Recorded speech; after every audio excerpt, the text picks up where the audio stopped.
A continuación le damos paso a Alejandro para que nos cuente los hechos y las consecuencias de la crisis económica del 2013 en Venezuela. Uno de los principales hechos que generó la crisis financiera de Venezuela fue la caída del precio del petróleo. Como se puede ver en la siguiente gráfica, al finalizar el año 2014 estábamos hablando de un precio de $100 por barril y al iniciar el 2015 este precio cayó a valer $50, es decir que bajó aproximadamente el 50% de su precio. Otros hechos como lo fue el déficit fiscal, debido a que como ingresaba tan poco dinero, pues no se alcanzaba a cumplir con la totalidad del gasto público y pues se generaba ese déficit fiscal. Adicionalmente, pues se generó una devaluación de la moneda y un aumento de la deuda externa debido a la incapacidad que tenía el país en ese momento de cubrir sus deudas. Como consecuencia de esto, pues se generó una hiperinflación debido a una estrategia que el gobierno realizó para mitigar la devaluación de la moneda, empezó a imprimir muchos billetes y que todos los productos de canasta familiar incrementaran su precio. Adicionalmente, pues hubo un impacto negativo en la inversión extranjera, ya que Venezuela dejó de ser un atractivo para invertir. La consecuencia de mayor impacto fue el desplome del PIB. Como se puede ver en la siguiente gráfica, entre el año 2013 y 2020, el PIB cayó en 30 puntos porcentuales. Esto se debió a que Venezuela presentaba una incapacidad de producir bienes y servicios porque los ingresos del petróleo eran reducidos y la economía se basaba puntualmente en el petróleo. Muchas Alejo, gracias. Alejo, muchísimas gracias por tu intervención. Ahora continuamos con el espacio para don Carlos Barragán, que también nos va a contar acerca de la crisis económica de Venezuela. A continuación, el señor Carlos Barragán va a compartir sus comentarios en relación al análisis y síntesis y la causa de la crisis de la economía en Venezuela durante el 2013 y años posteriores. Muchas gracias, Rubén. Muy buenas noches para todos.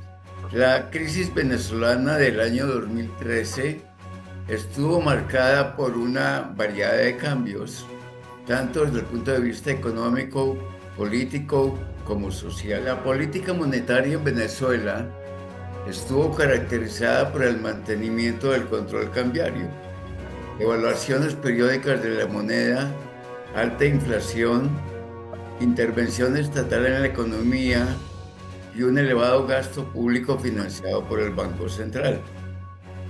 Para ese entonces el gobierno de Chávez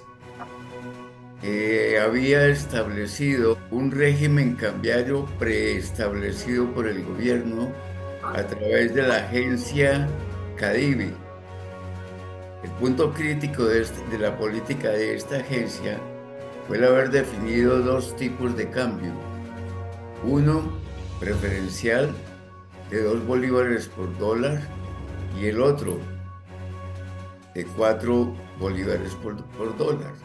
El primero aplicaba para los amigos del régimen y el segundo para la totalidad del aparato productivo venezolano. Algunos dicen que esa fue la forma como los amigos del régimen de Chávez saquearon las arcas y acabaron con las divisas que respaldaban el ¿Qué bolívar. nos cuenta usted acerca de la situación económica respecto a las divisas? Este control cambiario, inspirado no por condiciones de mercado, ni soportado por reservas del Banco Central de Venezuela, se manifestó de dos maneras en la economía.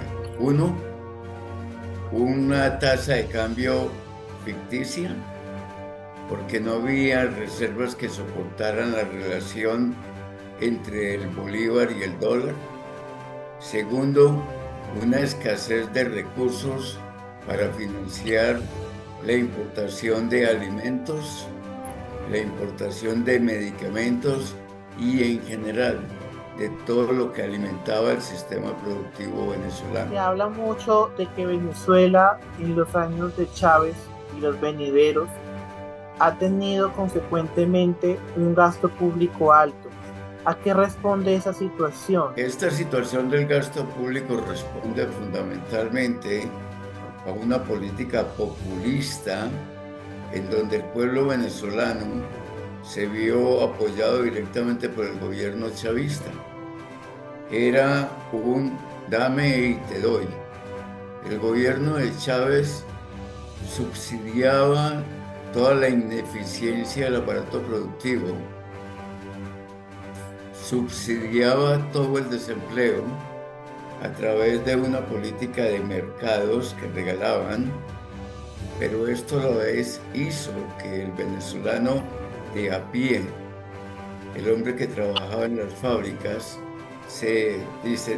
perdiera el interés en trabajar por productividad. Adicionalmente, la escasez de divisas y el paro del aparato productivo llevó a que uno de los sectores más importantes de la economía venezolana, como era el sector automotriz, el ensamble de automotores y vehículos, se viera totalmente paralizado porque no había forma de pagar las importaciones de las partes que constituían el armado de un vehículo. Asimismo, el poco porcentaje de partes que eran fabricadas en Venezuela no podían tampoco serlo porque ya no había acero ni había dinero suficiente para financiar partes y repuestos que el sistema productivo necesitaba. Dicho en pocas palabras, el saqueo de las reservas del tesoro venezolano, expresado en términos de dólares, llevó a una parálisis económica que no fue capaz de subsidiar el gasto público y en consecuencia el gobierno chavista se vio en la necesidad de aumentar el circulante de moneda en bolívares en las calles venezolanas. El objetivo de esta exposición es hablarles acerca de la crisis del 2013 de Venezuela que aún perdura en la actualidad. Cómo actuaron las diferentes instituciones de control en la crisis económica de Venezuela desde el 2013. Y aquí se van a mencionar algunos aspectos clave. El primero está relacionado con el Banco Central de Venezuela. Bueno, esta entidad encargada como tal de la política monetaria y la regulación financiera en Venezuela, a lo largo de la crisis implementó medidas como controles de cambio, tasas de interés, que lo que hicieron fue tratar de estabilizar la economía. Sin embargo, pues realmente todas estas medidas fueron criticadas por su efectividad limitada y por contribuir a distorsiones económicas. En segundo lugar están los controles de cambio y las tasas de interés.